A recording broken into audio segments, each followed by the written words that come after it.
Шыбзеку хатырскух телехопшца, апсу телехопшраджи рыцахцует апснахнкара хада ялхра язгу хайпылараква.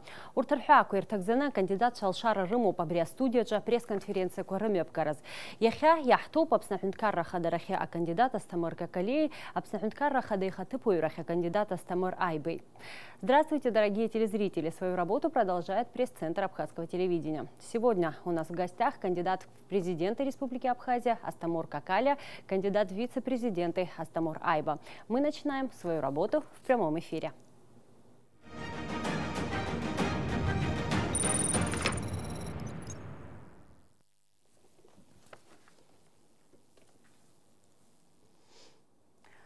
Добро пожаловать, дорогие гости.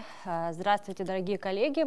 С самого же начала хочу отметить, что на сегодняшнюю пресс-конференцию были приглашены все СМИ, но, к большому сожалению, на пресс-конференции присутствуют только журналисты Абхазского телевидения. Если вы позволите, первый вопрос озвучу я. Также напомню, что мы в эфире ровно 60 минут.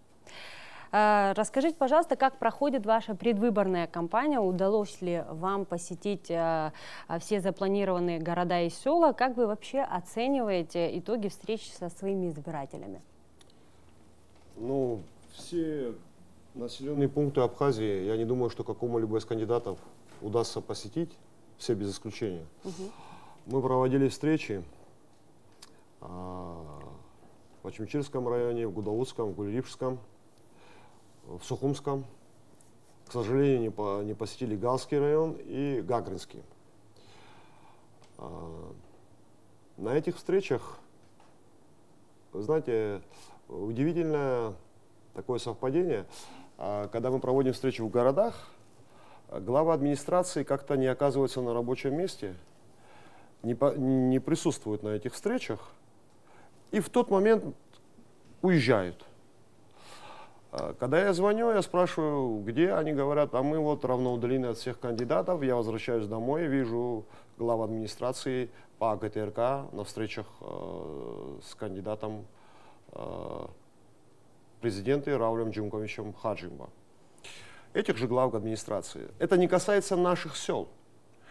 В селах гораздо вот в этом плане Мукхаган, Чилоу, Отхараханица, главы сел присутствуют, оповещают сельчан, они приходят. В селах гораздо в этом плане лучше дело обстоит. Как проходит избирательная кампания? Мы все это время пытались устроить дополнительные дебаты, как вы знаете, обращались к руководству АГТРК, к Центральной избирательной комиссии, к другим кандидатам обращались. Для того, чтобы в прямых дебатах сделать так, чтобы зрителям была видна разница между нашими подходами, нашим мышлением, нашими программами. Прямое, честное, идейное соперничество всегда лучше, чем любой срежиссированный диалог. У вас будет такая возможность завтра? Я сомневаюсь. Вы знаете почему? Я посчитал сценарий дебатов, который мне отправили ваши коллеги с АГТРК. Он проходит следующим образом. 4 минуты психола, минут сумоп асаратак. Нас урус бисфиала исархот изазавает. Даже минут сумоп атак агазаразахан. Нас минут сумоп бряла я харкшот хадырат. Мамо, минут крыло шара шхат амта харкша хадзом я бы хотел, знаете, на что остановиться. Вот скажите, настоящая политэкономия, да, которую не преподают в университетах, она следующая. Вы мне даете возможность формулировать в длительных монологах свой вот пиар-образ годами, десятилетиями. Я это все конвертирую в голоса избирателей. Влияние на общество информационное, это дает мне определенные ресурсы. Освоение потом средств идет, я распределяю значительные ресурсы. Эти значительные ресурсы помогают мне выплачивать бонусы, премии своим СМИ. Эти СМИ опять увеличивают мою информационную базу. И вот такая вот настоящая политэкономия, это как качели, знаете. СМИ дают влияние в обществе дает вам ресурсы, а ресурсы дают вам СМИ. Мы хотим вот этот круг четвертьвековой прервать. Знаете, пони бегает по кругу, мы хотим этот круг прервать. Поэтому дебаты имеют ключевое значение для... Только в дебатах, в редкие минуты дебата вы можете понять разницу. Понимаете, если вы меня с Аснамура там фильм про нас сняли, нас воспел опытный политтехнолог, это срежиссировано все. А вот дебаты это дальше. Мы еще, как проходит кампания наша. Наша кампания проходит следующим образом, что мы помогаем средствам массовой информации узнать, допустим, декларации кандидатов в президенты. Вот перед вами номер Республики Абхазия. Вот этот номер Республики Абхазия от 16-17 августа вы нигде, ни в одном киоске на территории Абхазии не найдете. Нигде. То есть он поступил и таинственным образом исчез сразу. Мы смогли найти этот номер, выдали его в интернет-пространство. После этого, только после этого поступили данные о декларировании. Почему мы настаиваем именно на декларировании? Мы не хотим никого там подловить на чем-то, ничего подобного. Вопрос в другом. Именно по декларации мы хотим вам показать, как работает 20-я статья. А вы считаете, что в декларации прописанные данные, они стопроцентно те, которые на самом деле существуют? Я считаю, что даже то, что вы прописали, если у вас минимальная заработная плата, и у вас 5 машин, 10 квартир, это вполне достаточно в случае принятия 20-й статьи. Вы по закону проходите по статье незаконное обогащение. Вы должны в суде дать источник своих средств, объяснить, откуда у вас. Там вам придется просто все карты открыть. Возвращаясь к своему вопросу, хочу уточнить, вот с какими вопросами, с какими проблемами, в принципе, вас встречают ваши избиратели? Что вы обсуждаете чаще всего? Я вот в плане избирателей, знаете, что наши СМИ настолько сместили акценты за четверть века, настолько важное сделали неважным, что когда мы приезжаем к людям и говорим о прямых выборах глав администрации, о поддержке малого бизнеса, о декларировании чиновниками собственности, о конкурсном подборе кадров на госслужбу, они с удивлением слышат эти речи, понимаете? Это стандартная, это базис честной госслужбы. У нас СМИ делают важное неважным, отодвигают это важное и делают важным что-то свое, какую-то повестку, да? В основном пиар-повестку. Да? Если вы в цивилизованной стране скажете о том, что конкурсный подбор на госслужбу не важен, а я знаю там профессионалов, которых приведу на работу, то вы просто не будете приняты на работу. Даже если вы соответствуете критериям, у вас криминальное мышление по своей сути. Если вы считаете, что ваш друг, товарищ, которому вы хотите трудоустроить, да, и вы это не стесняясь говорите, что, дескать, я знаю, я его признаю профессионалом, я его приведу на работу, это криминальное мышление в нормальной стране. Мы хотим, чтобы СМИ, абхазская интеллигенция поставила во главу угла не общие фразы, хлесткие, не риторику, а дело. А уи даншавио, ацакамазару. Харахпат щука баса, а пиар и шаштаз, да, патриот шубхана. А форма и шаштаз ацакырт шизитава, ацака. Антураж замечательный, все, настоящий антураж. Но это не мое кино. Включите звук, вы понимаете, что люди говорят ни о чем вообще. Просто фразы. Я знаете, что слышу от избирателей многих? Общественное мнение до того разогрето, что люди говорят, нам нужна группа патриотов, которые просто вот как в анархии там вытащат из кресел кого-то, приведут кого-то и так далее. Люди вот так начинают мыслить. Это плод пропаганды СМИ, которая вот просто не альтернативное, настоящего мнения не предоставляет людям. Люди, загнанные в такие рамки, начинают видеть свой выход только в свержении институтов власти.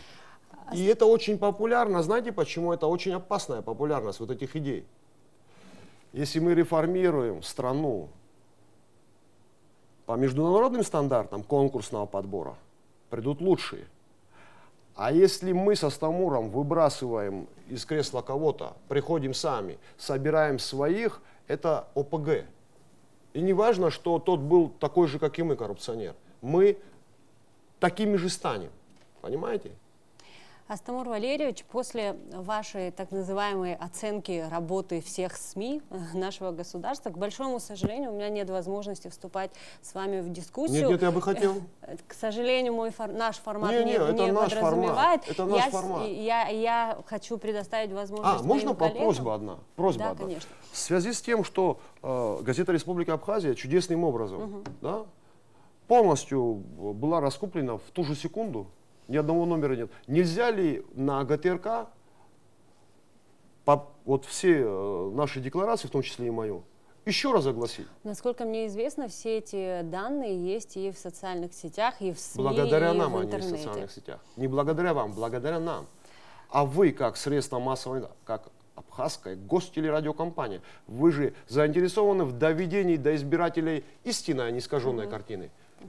Поэтому, я думаю, вы должны помочь вместе с нашей биографией и наши данные декларации тоже опубликовать. Мы вашу на идею телевидении обязательно донесем до редакции и постараемся выполнить вашу просьбу. Спасибо большое. Коллеги, есть вопросы? Позвольте, я вот тоже на первый вопрос хотел бы пожалуйста. Добавить, внести некую ясность. У нас наблюдается очень низкая политическая культура, к большому сожалению. Астамур Валерьевич здесь подчеркнул, мне кажется, необходимо еще раз об этом заявить, что наш народ всегда отличало гостеприимство, и гость всегда был уважаем и желан. К сожалению, когда мы сегодня приезжаем в то или иное село, нас не встречают главы администрации, не представляют. К большому сожалению, такие факты имеют место, что говорит о низкой культуре нашей политической во время предвыборной гонки. И второе. При встречах с избирателями, в особенности в сельской местности, отмечают, что необходимо принять меры для того, чтобы избежать оттока населения из сел в город. Я думаю, мы в процессе нашего общения также представим наше видение о том, каким образом это необходимо сделать, чтобы наше село выжило в трудной социально-экономической ситуации, в которой мы сегодня находимся. В принципе, мы можем дополнить эту тему. Вот скажите, пожалуйста, каким вы видите будущее нашего села, абхазского села? Что нужно сделать для того, чтобы у людей не возникало желания уехать из села, а хотелось бы жить дома, у себя, при этом иметь возможность прокормить свою семью и так далее? Каково ваше видение? Вы знаете, у нас на село, вот где мы посетили село, выделяется 600 тысяч, приблизительно 600 тысяч. Вот Хара 600 тысяч чем-то, Чилоу 600 тысяч, Моква еще меньше, кажется. Там Агудзера, вот не помню, сколько у них там, поселок, да? Представьте, 600 тысяч в год. Бюджет села. У нас один чиновник средней руки, средний, 600 тысяч на бензин тратит. Скажите, что приоритет для нас? Один зав отдела, а их очень много, кстати, мы предлагаем сокращать госслужбу, или целое абхазское село с огромными традициями, культурой, историей, с тысячелетними храмами. Понимаете? Это раз. Второе. Поддержка сельского хозяйства. И начинаются у нас какие-то разглагольствования. Кто из нас лучше скажет по-абхазски, да? Как традиционно, дайте сельхозкредит, уберите пошлины, откройте границы, помогите в сбытии продукции хотя бы у нашего союзника Российской Федерации.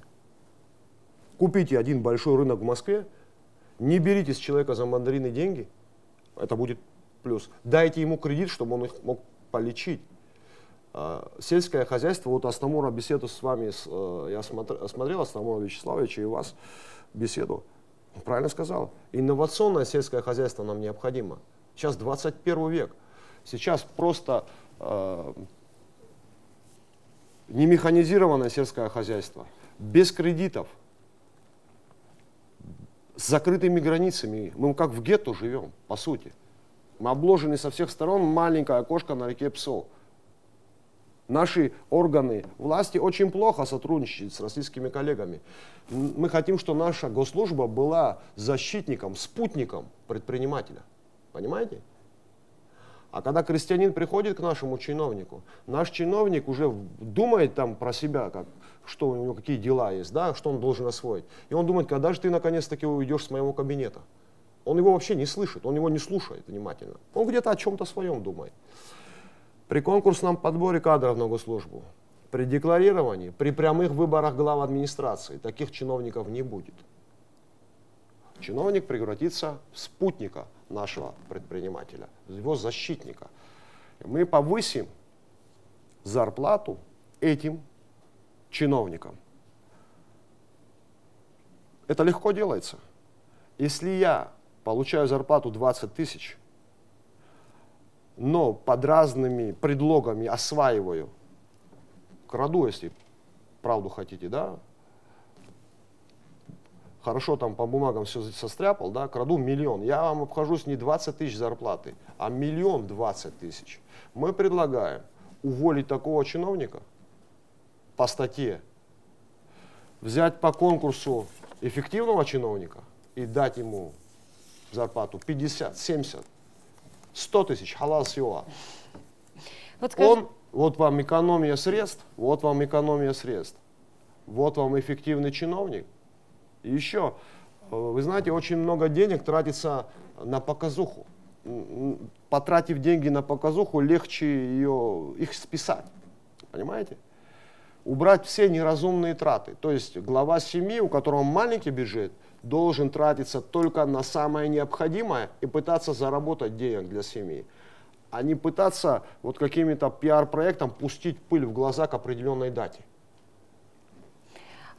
И тут напрашивается сам собой следующий вопрос. Вот в случае вашего избрания появятся ли какие-либо уголовные... Нашего избрания Астамура Вячеславовича и меня, мы как в Древнем Риме вдвоем избрания появятся ли уголовные дела за коррупцию, скажем, у ваших родственников при условии, что они были чиновниками, занимали определенные государственные должности и были замешаны в каких-то коррупционных схемах? Скажите, вот Астамур говорил об этом на передаче с вами.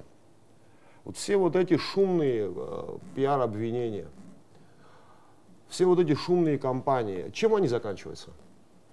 Ничем. А знаете почему? Есть такое выражение: ворон ворону глаз не выклюет. Когда один коррупционер разоблачит своего конкурента, тот в ответ разоблачит его. Поэтому они будут под давки играть на время. По-настоящему ничего не будет.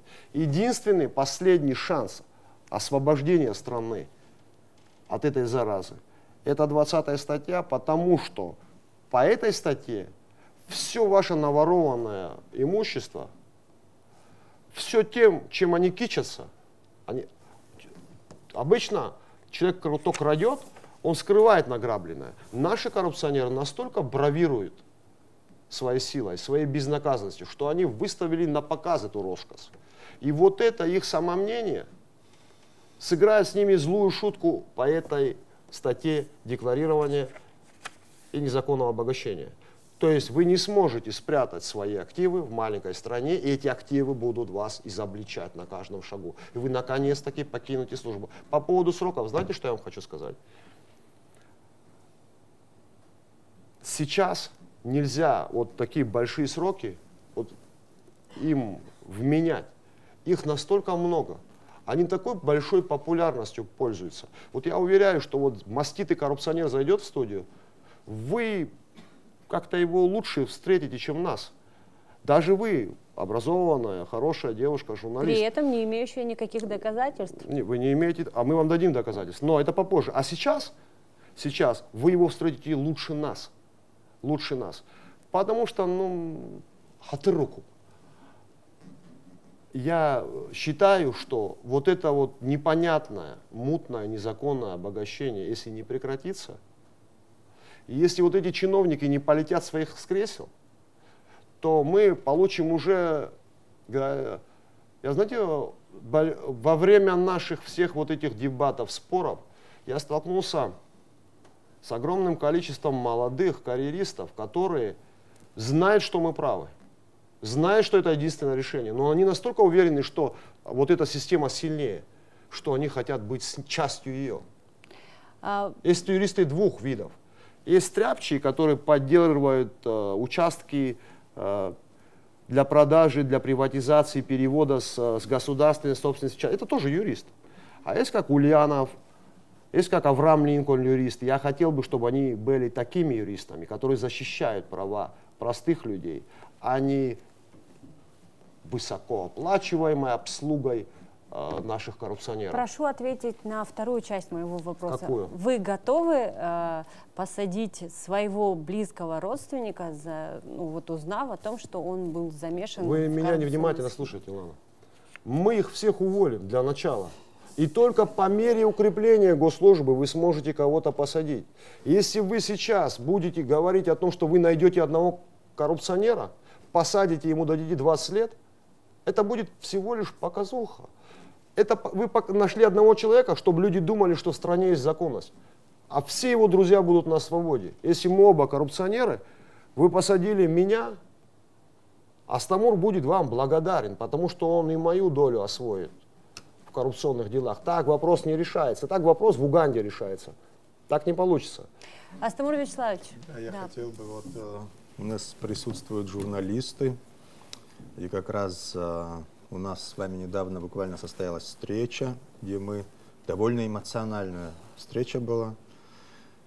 Когда мы говорим о коррупции, я хотел бы вас спросить, знаете ли вы какую-нибудь страну в мире, где нет ни одного дела о коррупции, где не осужден ни один чиновник за незаконное распределение государственных ресурсов, за превышение полномочий? Знаете ли вы хоть одно такое государство, где нет ни одного дела?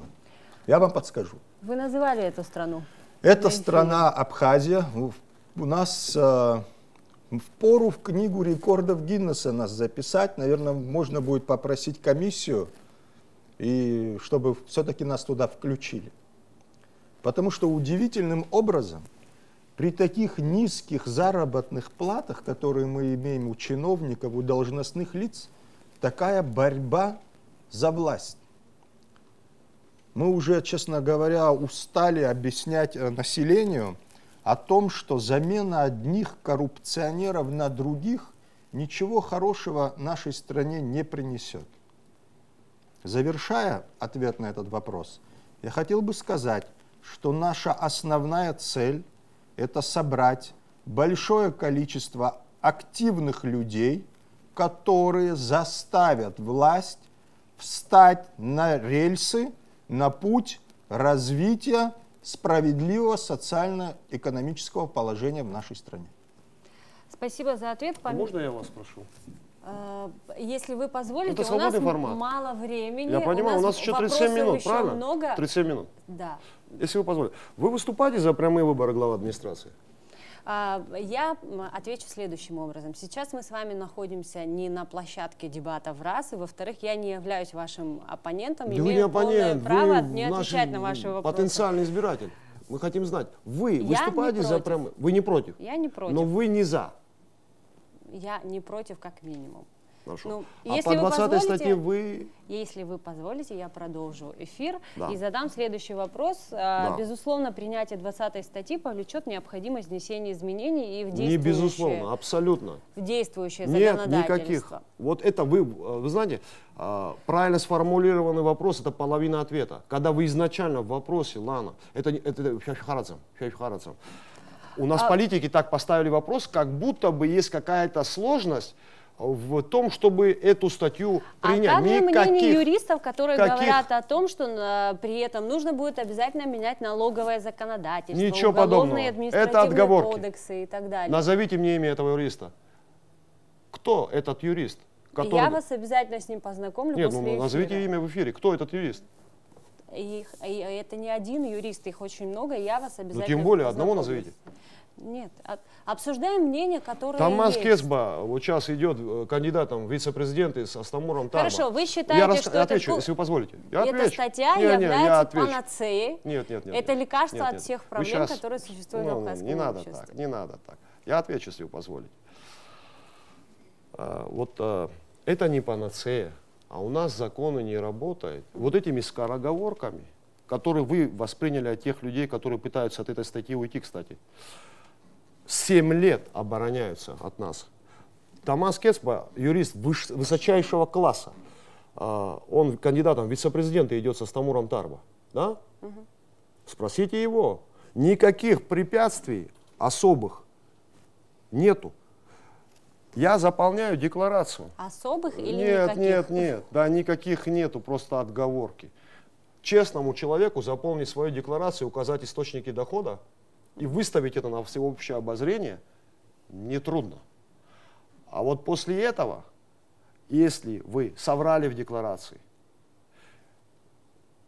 ложные данные предоставили, неполные, или вы предоставили, и разница большая между вашей малюсенькой зарплатой и вашими активами, вы потенциально уже признаетесь коррупционером и в суде должны отвечать за незаконное обогащение. Ничего там сложного нет. Ссылаются то на одно, то на второе.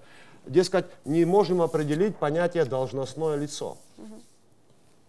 Должностное лицо, понятие определено в законе, принятом в 2 чтениях. Абсолютно ясная формулировка. Дальше еще отсылка идет к непонятному такому, что, мол, дескать, эти реформы требуют денег.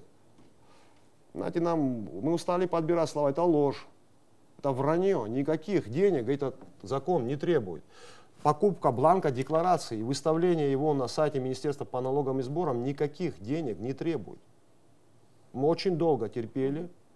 Если еще раз один из политиков заявит о том, что, дескать, они требуют каких-то денег и так далее, мы его персонально вызовем на дебаты и объясним это ему, что он вводит в заблуждение нашу общественность. Спасибо за ответ. Коллеги, есть вопросы? Да, пожалуйста. Амра Зарандеп, Хапсу, Телехопшра, Астамр Валерий Па, Атула Хадас Шалерхор, Ярбаны и Такра Куика, что Амиют Машир, Корхабхадзара и Цахарцазы. Амиют Маширко. Табу. Вы знаете, мы вообще выступаем за ликвидацию государственной автоинспекции, как анахронизма. Это перекликается с мнением, я слушал мнение Дмитрия Атбара, это на самом деле общемировая практика. Не нужно семьянина на посту проверять по 5 раз в день, который едет домой после рабочего дня, и создавать из этого видимость правосудия. Это не правосудие. Город, поселок, трасса делится на участки, патрульно-постовая служба осуществляет и наблюдает и за дорожным движением, и там проверяет, если есть какие-то моменты, где она подозревает, что вот злоумышленник этот человек. Да? А просто стоять на посту, проверять документы, там, пристегнут, не пристегнут, выписать штраф, это не... У нас часто говорят, давайте начнем каждый с себя, с одних и тех же начинает. У нас масса отморозков в наркотическом опьянении с оружием разъезжает по трассе. А мы по-прежнему проверяем техпаспорт у человека, отца 5 детей, который возвращается домой с работы с супругой и с детьми. Мы уже устали его к порядку приводить, понимаете? Хватит. Более того, наверняка мы все очень хорошо осведомлены о том, какой имидж у нас очень большое количество отдыхающих посещает страну, и, к большому сожалению, многие из них становятся жертвами произвола наших сотрудников. Я считаю, это происходит из-за того, что очень низкие заработные платы. Необходимо здесь новый подход к этому. Во-первых, все те люди, которые приезжают к нам в страну, они в основном не нарушают движение. В основном это делают наши местные лихачи.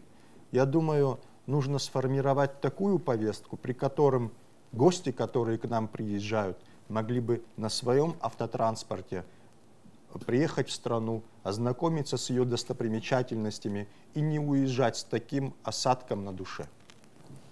Спасибо большое. Давайте попробуем затронуть различные сферы и конкретизируем. Как раз мы сейчас заговорили и о дорожно-транспортных происшествиях. Вот в этом контексте. Что можно изменить в правоохранительной системе? Это раз. А если повысить уровень образования, то как это нужно сделать? Вот ваше видение интересно. И какая политика государства может способствовать повышению уровня жизни и увеличиванию зарплат, пенсий и так далее? Вот по этим вот пунктам конкретно... Можно с образования начнем? Безусловно, пожалуйста. Скажите, вот мне сегодня очень удивляет, знаете, люди поступают в университет, лектора их обучают, они получают знания. А зачем они получают знания, если на работу они попадут не по знаниям, а по родству, по связям? Зачем? То есть я могу уступать вам, Лана, в разы в интеллектуальном развитии, но если мой дядя будет примером, и я буду решать вопросы, ну а вы будете где-то... Это вот наш закон о конкурсном подборе кадров напрямую связан с образованием. Нет смысла получать образование, если вы его потом не примените в жизни. Понимаете? А у нас отток специалистов какой из Абхазии идет. Мне очень забавно смотреть наших политиков, которые иногда говорят, а у нас нет специалистов в той или иной области. Мне хочется им сказать, перестаньте искать специалистов среди своих домочадцев и родственников. Среди своих племянников перестаньте искать специалистов, расширьте круг, дайте объявление, у вас будет специалист. По теме нефти я смотрю, вот там у нас говорят, у нас нету нефтяников, которые... У вас, может, в родне нету, а у меня одноклассник есть, Олег Сахкар, который в Сибири бурил скважины, теперь в Москве работает, специалист высшего класса. В Уфе окончил образование. Наш гражданин, Дзизаря Дынхон Ачкун. Да, Югабра. Он вам... Это наш гражданин. Понимаете? У нас есть наши общие друзья, братья, товарищи, которые покидают Абхазию и становятся кем-то там. Его двоюродный брат, например, он работает в банке на Манхэттене. Его в Абхазии никто не вызвал. Сам Астамур. Английский, французский, абхазский, русский, знания авиационной... Его пригласили в Сухумский аэропорт, хоть кем-нибудь. Объявление дали? Это прямое... Вот за какой смысл в образовании тогда, понимаете? Мы просто обманываем собственных детей. Надо им сказать, не надо вам никакого образования. Пойдите подеритесь в нужный момент, за кого нужно. Он выиграет, и все будет у вас нормально. Понимаете? Это путь деградации. Не только экономики, но и образования деградации. Вы про органы правопорядка спрашивали? Я очень уважаю абхазскую милицию. Я сам сын милиционера, полковника милиции. Я с детства их видел. Понимаете? Я их видел с детства. Мы за абхазскую милицию. Мы за то, чтобы она получила достойную заработную плату, чтобы она авторитет свой подняла еще выше. Мы только за. Но когда у нас милиционеры не дают показания, понимаете, бывают случаи, что милиционеры, пострадавшие, не дают показания. Есть же такие случаи? Это о чем говорит? Этот человек полукриминальную мораль исповедует. Он не дает показания, потому что так не принято. Это служебное несоответствие. Такие людей по конкурсу... Как изменить? Убирайте коррупционеров по статье, набирайте людей по конкурсу, поощряйте их материально, убирайте ГАИ, делайте патрульно-постовую службу. Вот эти многие уличные отморозки, да, которые сегодня портят имидж Абхазии, инвестиционный и вообще атмосферу в республике. Почему они такие храбрые? Потому что у них есть спина. Их, если что, их вытащат. При переходе через реку Псо они уже так себя не ведут. Они разметку соблюдают, они машину не обгоняют, понимаете? Чтобы лишний раз в поле зрения правоохранительных органов не попасть.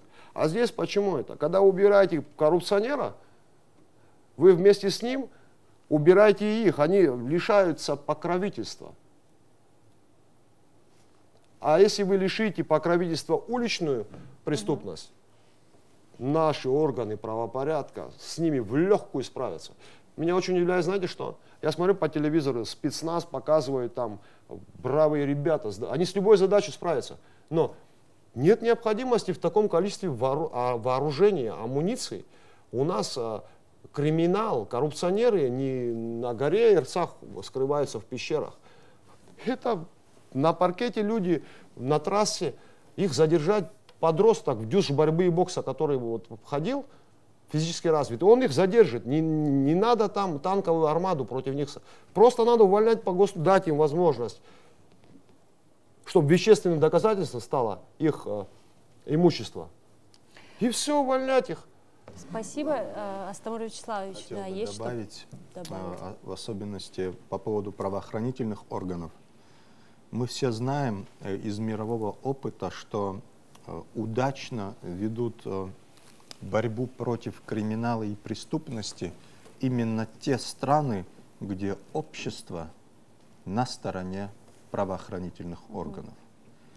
К большому сожалению, после громкой череды убийств доверие к правоохранительным органам подорвано. Я считаю, кто бы ни пришел к власти, его основная задача будет реанимировать доверие общества, народа к правоохранительным органам. Работать в правоохранительных органах должны люди, которые психически устойчивы, грамотны и являются, так скажем, лучшими сынами Отечества, потому что они находятся на страже защиты интересов граждан нашей страны. Именно тогда будет результат. Это первое. Второе. Для того, чтобы общество было заинтересовано в уменьшении преступности, в борьбе с криминалом, в стабильном государстве, нам нужно повысить уровень среднего класса населения. К большому сожалению, у нас средний класс как таковой практически отсутствует. Есть богатые и бедные, а среднего класса, людей обеспеченных, имеющих доход, к сожалению, очень стабильный доход, очень мало. Спасибо большое. Коллеги, есть вопросы? Налочка Инжиреев, Хабсотили Хопшрам. Астамар Валерий Пам. Я хабдача кандидатка Яйра Игар. Усхан Феранас политика Вайвлера Тусура Ясофицома. Круче. Ты продолжишь? А политика Вайвлера Тусура Ясофицома, дача кандидатка Яйра Игар. Конечно. Вы думаете, мы остановимся? Мы начали, когда президентом был Александр Золотинский Анкваб. Оппозиционером был Рауль Джимкович Хаджимба. Сейчас Рауль Джимкович Хаджимба президент, Александр Золотинский Анкваб в оппозиции. Если это изменится, если это не изменится, наше направление не меняется в зависимости от того, кто вот где находится. То есть это универсальное, фундаментальное направление. То есть что бы вы с нами ни сделали, мы не остановимся до тех пор, пока это не будет принято. А когда это будет принято, вот эти меры, вы не узнаете Абхазию. В течение месяца вы не узнаете все те люди, которые давлели над вами, все те люди, которые мешали вам развиваться. Они просто уйдут. Понимаете?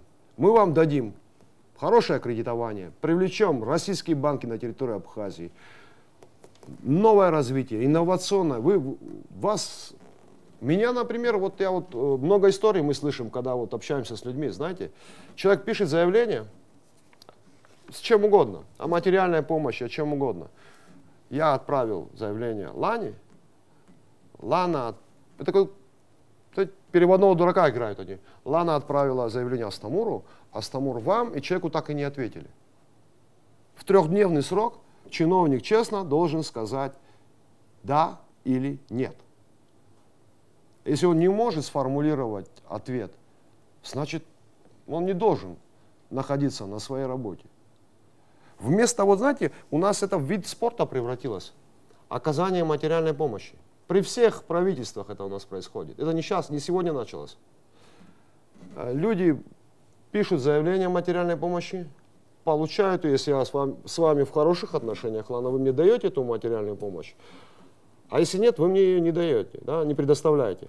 Зачем мне работать, рисковать, трудиться, тратить время, если я могу просто написать заявление на материальную помощь за то, что мы с вами в хороших отношениях, получить эти деньги. Это обесценивает труд людей. Материальную помощь, финансовую помощь должны получать нуждающиеся люди. Позавчера к нам приходила женщина, которая писала заявление о материальной помощи, у нее ребенок больной. Она до сих пор не получила ответа, ни да, ни нет. Я говорю, давайте мы публично обратимся, говорю. Но как бы чего не вышло. Хорошо, может так обратимся? И тут говорят. Куда хуже. Люди, нам надо экономить на представительских расходах, на показухе, на пиаре. У нас, мы в Абни проводили встречу, у нас одна книга издана. Одна книга Абхазским институтом издана. Посмотрите на буклеты, которыми усеяна Абхазия, глянцевые. Тысячи, десятки тысяч буклетов. Это же деньги, правильно? И за все это время одна книга издана. То есть наш приоритет — это пиар, чтобы получить возможность распределения финансовых средств. Вот это приоритет абхазской политики. Вот это знак качества. Мы в Абни находимся, у нас ученые с мировым именем. Олег Бгашба, Гарри Сангуля, там есть Арда Ашуба, Аслана Авицба, есть умнейшие люди. Анатолий Лагула, там Валерий Бигвава. Умнейшие люди, наша интеллигенция не получает должного финансирования. И у нас уходят огромные, гигантские суммы на пиар, на показуху, на представительские расходы. По 5 служебных Геленвагенов покупаем. Смысл? Как мы себя ведем? Мы хотим этой роскошью пустить пыль в глаза кому? Россиянам? И они эти деньги нам выделяют. То есть вы мне дарите деньги, я покупаю для себя крутую машину и пытаюсь произвести на вас впечатление. Нет, так не работает с умными людьми. Сейчас аурус и пара миллиард хучин заракин рияхана хават инвест программагна.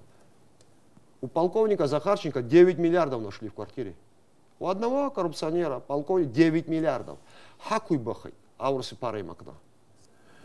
Так нельзя. Мы предлагаем не соперничать за обладание сейфом, откуда мы можем оказывать материальную помощь, а честные правила игры. Астамур Валерьевич, Астамур Вячеславович хотел бы добавить. Отвечая на вопрос, многие люди думают о том, что выборы — это какая-то такая вот, мы выбрали президента, и вот наступила такая эйфория победы. Мне кажется, самая главная проблема будет не в том, выиграть или проиграть эти выборы, а кто бы их ни выиграл, сохранить власть. Сохранить власть в дальнейшем возможно будет только в том, если качество жизни нашего народа изменится к лучшему. Что касается нас, то мы будем бороться с любой властью, с любым президентом, пока руководство страны не будет озабочено решением социальных проблем нашего народа. Мы не остановимся. Вот наш посыл. Спасибо большое. Коллеги, есть вопросы? В случае вашего избрания, вот с чего вы начнете свою работу? С чего начнем? Да. Я уже отвечал. Все вместе дружно заполняем декларации, выставляем на всеобщее обозрение и по поступившей информации увольняем тех, кто, имея активы, не из собственной зарплаты и не из собственного бизнеса рискнул остаться на госслужбе. После этого держим круговую оборону. После этого вот это схлынет волна и начнутся реформы. Нам часто говорят, вот давайте это сделаем, то сделаем. Нет смысла что-либо делать без реформированной госслужбы. То есть, если у вас нет армии, как вы начнете войну? Первое – это мобилизация, правильно? Первое, что мы делаем, любые реформы осуществляет госслужба. Если ваша госслужба насквозь пронизана личностными интересами, родоплеменным мышлением, вы ничего не сделаете. Вот вам, нам подарит Россия 15 миллиардов, чуть-чуть изменится там, сильно не изменится ситуация. Понимаете? Дело не в количестве, не только в количестве ресурсов, но и в том, как вы их используете. Мы на свою предвыборную кампанию копейки потратили, сущие. Мы вообще ничего не тратили, кроме вот выхода в эфир, там какой-то ролик снять, да? И что? Астамур Валерьевич. Наша программа от этого хуже? Ничего подобного. Нам ваша идея ясна, эфирного времени осталось совсем немного, чуть более 14 минут. Есть еще интересные вопросы, ответы на которые нам хотелось бы услышать. Если вы позволите, безусловно, есть важные внутренние вопросы, которые необходимо решать так же, как и искоренять в страну коррупцию, о которой мы вот так много говорим знаете, сегодня. Как не то, что искоренять коррупцию, внедрять здравый смысл. Согласна. Но без международного сотрудничества, без внешнеполитических связей не обходится ни одна государственная политика. Как вы намерены выстраивать взаимоотношения с нашим стратегическим партнером в случае вашего избрания? Каково ваше видение? Я вам скажу, я любитель истории, хоть экономист по образованию. Отто фон Бисмарк, знаете, как сказал? С Россией нельзя хитрить. На любую хитрость Россия ответит непоправимой глупостью. С русскими надо играть либо честно, либо вообще не играть. Поэтому, когда мы что-то обещаем нашему союзнику, мы должны это делать или не обещать. Когда идет открытый, откровенный диалог, не заорганизованный, чтобы мы показали картинку зрителю, что у нас все нормально. Нет. Я считаю, что наши чиновники с их российскими коллегами, вот я со Астамуром, мы уже говорили на эту тему, мы бы сделали следующим образом. Знаете, вот мы встречаем делегацию или провожаем делегацию. Подъехали бы к КПП ПСО и сказали бы, знаете, а не получится у нас вот по встречной пройти в машине с кондиционером. Мы сейчас должны выйти, встать вместе в очередь вместе со своими гражданами и с нашими гостями, да? Ахочко Роман, Ашора Рыксеева, да, в очередях стоят. Вместе с ними встанем и пойдем вместе с ними. Вот когда у них будут комфортные условия перехода государственной границы, и у нас будут комфортные условия. Вот в этом и заключается настоящее сотрудничество. Открыть окошки на ПСО, открыть железнодорожное сообщение полноценное, морское сообщение, авиационное сообщение. Неужели вот это все нерентабельно? Не верю. Мы должны стучаться во все двери, мы должны упростить, если хотите, привести такие аргументы, чтобы от них невозможно было отказаться. Мы должны прорывать блокаду. Астамур Вячеславович? Да, Без Российской Федерации мы ничего не сделаем. В плане подъема нашего народного хозяйства мы нуждаемся в помощи. Нам нужен новый план Маршалла. Вот как в Западную Германию отстраивали, вот такой нам план нужен.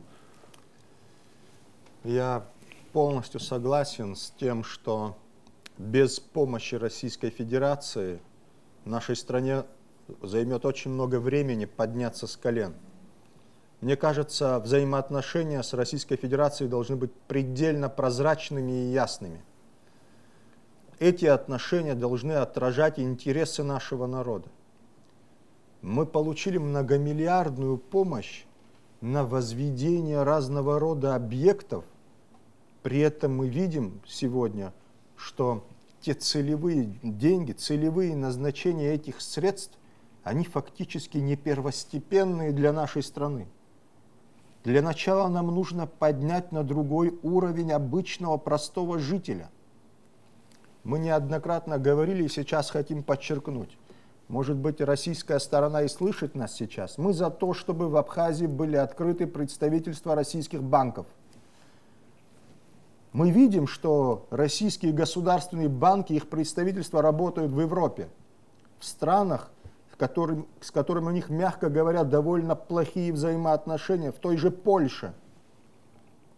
Пусть откроют здесь свои банки и пусть дадут абхазскому народу, благодаря которому войска НАТО не стоят на границе по реке Псоу, под те же проценты, которые они кредитуют в той же Польше. Это послужит на благо. И, конечно, пострадает в какой-то степени наш банковский сектор. Пострадает. Потому что конкуренция, сами понимаете, вы мне даете 500 тысяч на год, а он мне дает 5 миллионов на 10 лет. Разница есть, да? Но у нас вопрос следующий. Я уверен, даже наши банки нас поддержат, они патриоты. Надо спасти наше предпринимательство. Это залог независимости людей. Если вы финансово, я финансово независим от политиков, это залог честной жизни в Абхазии. А если я завишу от политика, от того, что обриси тома, симптома, вот это выпрашивание, выклянчивание, да, вы должны иметь свой бизнес, вы должны зарабатывать хотя бы на жизнь. Вот это независимый человек. Спасибо. Коллеги, есть вопросы? Если вопросов нет, я задам заключительный вопрос. У нас некоторое негодование у местного населения вызывает факт предоставления новых квартир репатриантам из других государств. Подчеркивают, что и местное население должно быть поддержано, и им также должны выделяться новые квартиры и так далее. Как вы считаете, вопрос репатриации является ли для нашей республики первостепенным, или действительно необходимо обратить внимание сначала на местных граждан? И мы в эфире еще 8 минут. Отлично. Если возможно. Мы справимся. Коротко. Ладно, вот смотрите, вот Астамбул Вячеславович, если мне позволит, мы едины, на самом деле мы ко многим вещам относимся одинаково, мы одинаково мыслим в этом направлении. Демография — это не только привести людей, но и спасти тех, кто здесь находится. Если человек в 60-70 лет, глубокий старик, и умирает от того, что бедный человек, он не может быть здоровым. Понимаете? Он бедный. Он не может позволить себе хорошее обслуживание медицинское, хорошие продукты питания, отдыхает мало. Он обречен раньше умереть. Это вопрос демографии. Вопрос демографии Амхаджира Халас Зазла. Георгий Алексеевич Зизарев, книга, да? Махаджирство и проблемы истории Абхазии 19 столетия. Махаджирство — это не только со штыком, когда человека из дома прогоняли. Не только так. Большая часть людей из-за того, что не могли выжить в этих условиях, уезжали. Была блокада побережья. Они не могли ничего купить. Они блокированы были со всех сторон. Плюс добавилась военная угроза, и вот охотный сон. Внутренние неурядицы, нестабильность, криминал. Криминал — это не изобретение 21 века. И тогда это было. У нас махаджирство сейчас продолжается. Вот этот отток трудоспособного населения, отток молодежи из Абхазии, он продолжается. Да, это не под плачем делается, люди не плачут, но люди покупают дома в Москве, там, я не знаю, квартиры, там, в Краснодаре, уезжают в Европу, куда угодно уезжают. Потому что работы нету. Махаджиров привозим. А что они будут делать? Я за то, чтобы они приехали. Но их надо обеспечить работой, правильно? И мы опять упираемся в экономику. Придется, вот эта экономическая составляющая везде, даже в войне есть экономическая составляющая. Дальше, строить дома необходимо. Давать их в ипотеку молодым семьям необходимо. У нас огромная территория. Мы постоянно спорим между собой за старую советскую госсобственность. Эту госсобственность можно возвести, сделать заново. У нас есть площади, у нас есть необходимые строительные ресурсы в Абхазии есть. Не надо всю свою жизнь десятилетиями ругаться за какой-то дом, который они не могут поделить, выделить ему ипотеку, государственную поддержку молодых семей, они сами себе дом построят. Спасибо. Я хотел бы пожалуйста. вот как раз на теме репатриации. Очень большие средства у нас выделяются репатриации, и не сегодня, все эти годы. И кто бы ни пришел к власти, говорит, что это необходимая мера для того, чтобы повысить уровень демографии и так далее. Сегодня у нас около 20% молодых семей, вступивших в брак, имеющих маленьких детей, снимают жилье. Или сводят концы с концами. А мы демонстрируем, как по телевидению показывают, передают ключи махаджирам. Наш народ прошел через очень тяжкие испытания. Война, блокада, ужасы. Как можно в приоритет нужно ставить именно местное население. Именно на нем, на внутреннем резерве нужно сконцентрироваться. Только тогда, когда мы окрепнем как государство, когда мы обеспечим местных жителей всем необходимым, мы можем привозить откуда угодно наших репатриантов. Сегодня это больше похоже на лицемерие. Я за то, чтобы мы занимались репатриацией после того, как мы предоставили жилье и все необходимое нашим местным жителям. Еще, знаете, вот я общаюсь с репатриантами, очень хорошие ребята, Дара, Ачкун Шабзеку, Орторохко, Харху Зазула. Есть люди, которые в Сирии от войны ушли и выделили квартиру, в которой нет электричества, извините за выражение, канализации. Как он там жить будет? Человек вот просто вот смеемся, говорит, там, говорит, лучше. Вот там, Откуда откуда он выехал с-под бомбежки, у него были лучшие условия, понимаете? Мы должны ему условия обеспечить, должны. Это простейшие вещи. Дальше. Надо строить новые гостиницы, а не постоянно драться за старые, кто на кого переоформит и так далее. Строить новые здравницы. У нас огромный кластер, можно сказать, горный туризм, да? Прекрасные места, какие пейзажи у нас есть в горах, какой воздух. Это лучшие земли Абхазии. Построить туда, я не знаю, велосипедную дорожку хотя бы. Построить какие-нибудь коттеджи, поселить их туда. Вот один горный курорт у нас это Ватхара. И то потому, что там на Рице была дача Сталина, и вот они, советское наследие опять-таки.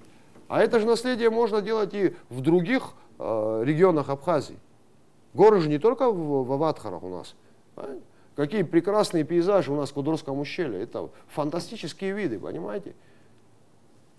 Мы можем это делать. Но вместо этого мы иступленно боремся за руины, которые кто на кого переоформит. Кстати, это очень важный вопрос. Мы должны вот этих лендлордов сегодняшних, по сути, которые заняли вот эти все руины, заняли огромные земли, обложить налогом, и вот чем больше он занял земли, и чем больше занял руин, тем больше, чтобы он платил деньги. Только так его экономически можно оттуда выкурить, понимаете, с этого объекта. Иначе Саси и Башитхан, ты знаете, люди переоформили, кто-то так, кто-то вообще чиновники сами на себя там переоформили все, да. И вот они сидят, ждут покупателя, когда они это, насколько это же авар, итахакуаз, рухучка, а усур тарымазам. А сосайр-то германцам ничего не имеют люди. Мы должны их трудоустроить, или мы должны насытить ненасытную вот эту элиту, которая должна вот расхаракалазон. Понимаете? Они оформляют одну гостиницу, 5-ю, 10-ю, берут землю, берут все бонусы, а потом вы их приглашаете в студию, и они нам рассказывают про законность и абсура. Это вверх фарисейства. Понимаете? Это же все взорвется. Мы предлагаем, пока есть еще возможность, пока есть возможность мирного реформирования страны, приступить к нему. Есть такое выражение, кто препятствует мирным изменениям, делает насильственные изменения неизбежными. Это не потому, что Астамур Вячеславович или я, те люди, которые там будут в беспорядках участвовать. Вы не участвовали ни в одном перевороте, никогда в жизни. Мы не дрались за кабинеты. Мы хотим, чтобы наш народ, не коррупционеры использовали обозленный народ, обнищавший, безработный, в сведении счетов с друг другом, а их по этой статье катапультировать, привести по конкурсу тех людей, которых мы вообще не знаем. Тех людей, которые, я уверен, 25 числа нас вычеркнут и проголосуют за своего. А мы их хотим вернуть на госслужбу, мы им хотим дать рост, понимаете? Иногда такое бывает, что вы против собственных интересов выступаете. Я вынуждена вам напомнить, что у нас вот на таймере как раз идет время, 17 секунд, эфирного времени осталось. Я вас благодарю за сегодняшнюю интересную беседу. Дорогие коллеги, спасибо вам за ваши вопросы, вам за спасибо ваши вам огромное. ответы. Это новое лицо абхазской журналистики. Замечательно. Мы вас Табуп приветствуем. идудзана. Спасибо. И табуп шасхует кариб сухти лихобшца, я рабубас и школа саршует, я хастара квартак шокартоз, обснахинткар хадерахи кандидат, Астамурка Калия, я убас, обснахинткар хадихатыпу ирахи кандидат Астамур Айба. Убас ки школа саршует уотсо, нан хамзавижухпа, саат вижукарза, абсолютно лихобшраджи, имя пысрана ешуку, тула хадерахи кандидат, сузагяб херахрова адибатка. И табуп и хахопшуа зазиге, я его хайкшараканза. Абзерас.